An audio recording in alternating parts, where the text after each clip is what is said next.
జ్యేష్ఠమాసం శుక్ల పౌర్ణమి రోజు ఏరువాక పౌర్ణమిగా జరుపుకుంటాం.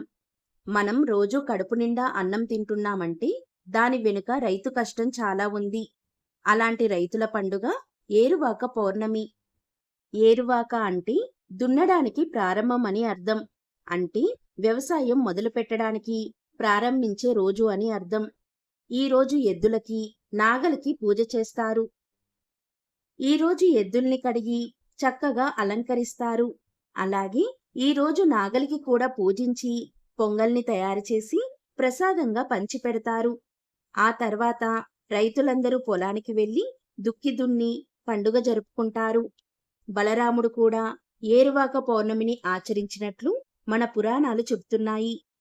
ఈ రోజు వర్షానికి అధినేత అయిన ఇంద్రుణ్ణి పూజిస్తారు.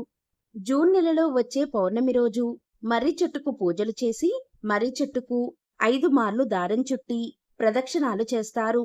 ఇలా చేయడం వలన సంతానం లేని వారికి సంతానం కలుగుతుంది, సౌభాగ్యం కలుగుతుంది. మర్రి చెట్టును త్రిమూర్తులుగా భావిస్తారు. అందుకే మర్రి చెట్టును త్రిమూర్తుల వృక్షం అంటారు. మర్రి చెట్టులో త్రిమూర్తులు నివసిస్తారు. అమావాస్య, పౌర్ణమి శూన్యతిథులు కాబట్టి ఈ రోజు చేసే పనులు ఏవైనా సరే మంచి ఫలితాలనిస్తాయి.